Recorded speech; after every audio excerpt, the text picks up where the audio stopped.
Bom dia, que a paz esteja com todos, amém? Cristo nos une sempre mais. Estamos iniciando mais um Café com Palavra, a nossa porção matinal da Palavra de Deus. Você está servido?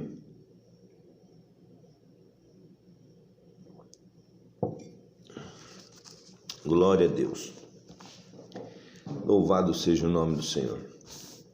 E o tema da nossa ministração dessa manhã é o seguinte: a igreja no banco dos réus. Verdade, a igreja está no banco dos réus, está para ser julgada. E eu não falo do julgamento final ainda, mas já estamos passando por julgamento. Eu vi uma notícia que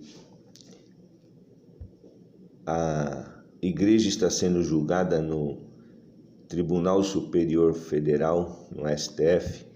Um juiz determina que se pode cultuar, e aí o outro juiz determina que não se pode cultuar a Deus. Pode fazer qualquer outra coisa, mas cultuar a Deus e trabalhar, não. E eles entraram numa questão de julgar a igreja, se pode ou não cultuar a Deus.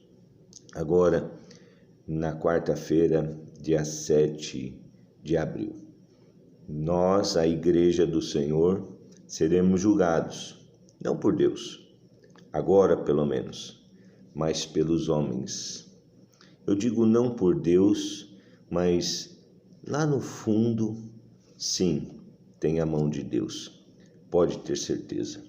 Eu poderia dizer o seguinte, como eu já disse muitas vezes, para tantos outros acontecimentos: é a palavra do Senhor se cumprindo.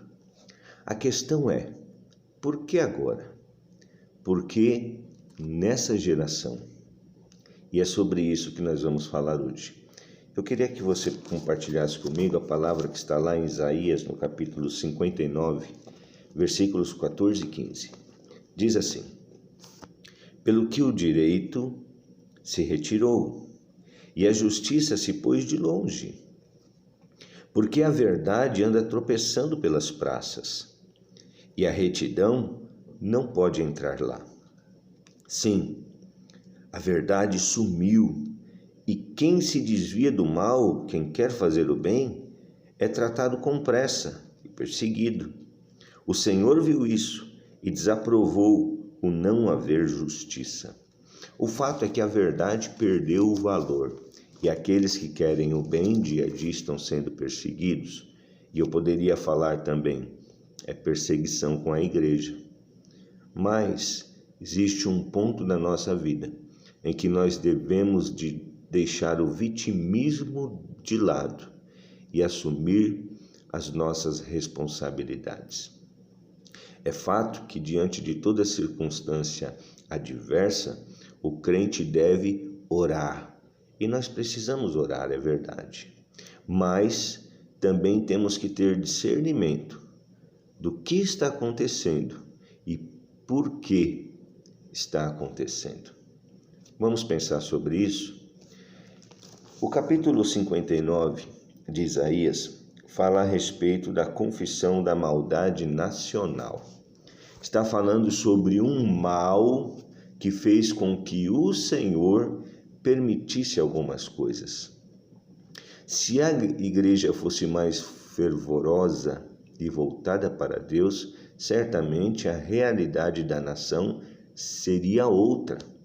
Pois, como diz a palavra lá no Salmos 33, no versículo 12, feliz é a nação cujo Deus é o Senhor, e aqueles que o escolheram para o seu Senhor. O problema é que a igreja cotidianamente, dia a dia, paulatinamente, tem se afastado de Deus. Qual é o motivo de tudo isso estar acontecendo? Vamos ler aqui mesmo em Isaías 59, versículos 1 e 2. Eis que a mão do Senhor não está encolhida, para que não possa salvar, nem surdo o seu ouvido, para não poder ouvir.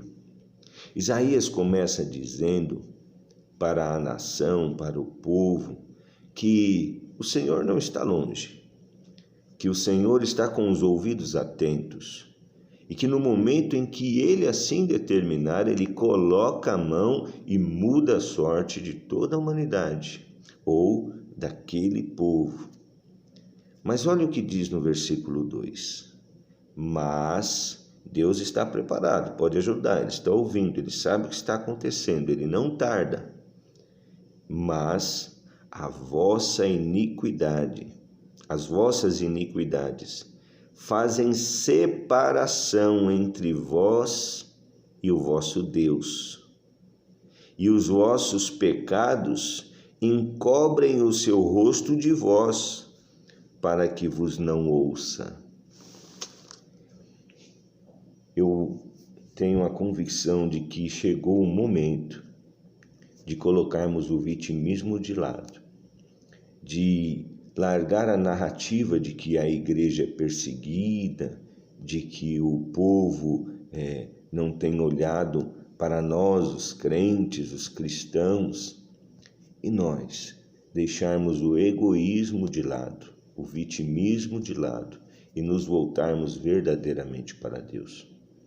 Lá no tempo de Isaías acontecia exatamente o que está acontecendo agora. O povo foi paulatinamente se desviando de Deus, deixando Deus de lado, abandonando Deus, deixando de ouvir a Deus. E naturalmente as consequências vão se achegando.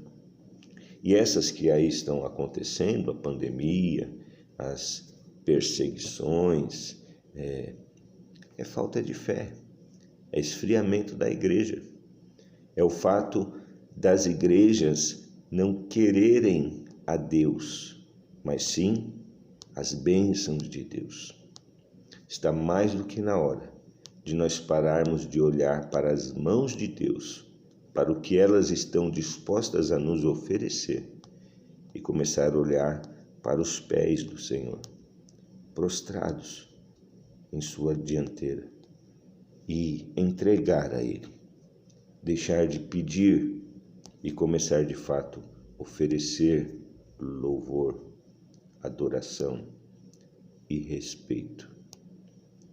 Feliz é a nação cujo Deus é o Senhor. Enquanto o Deus do brasileiro for o dinheiro, a felicidade, o egoísmo, nós continuaremos colhendo todas essas adversidades. Então, se eu como pastor posso te dar um conselho nessa manhã, meu conselho é esse: volte-se para Deus. Deixe que sua vida seja transformada pelo poder do Espírito Santo. Muitos estão conclamando para que o povo se una em oração, e sim, nós precisamos orar. Mas enquanto as nossas iniquidades e os nossos pecados encobrirem o rosto de Deus para nós, vai ser em vão orar. Antes de orar, nós precisamos nos arrepender. Então, que nós venhamos nos arrepender. Entendo o que eu estou dizendo, eu não estou fazendo um julgamento alheio. Eu não estou dizendo arrependam-se. Eu estou dizendo nós, inclusive eu, precisamos nos arrepender, nos voltar para o Senhor, nos depositar aos seus pés e então receber aquilo que de melhor Ele tem preparado para nós. O que olhos não ouviram, ouvidos não ouviram, nem tampouco chegou no coração do homem, é aquilo que Deus tem preparado para os que o amam. Que Deus os abençoe. Chega de vitimismo. Nós somos guerreiros do Senhor, soldados do exército de Cristo. E a primeira coisa que temos que fazer é nos converter de fato, ser novas criaturas, ter uma aliança com Deus e então viver o sobrenatural do Altíssimo. Que Deus te abençoe. Eu sou o pastor Naldo e esse foi mais um Café com Palavra. A igreja pode estar no banco dos réus, dos homens, mas o justo juiz é que sabe o que tem preparado para cada um de nós. Que Deus te abençoe.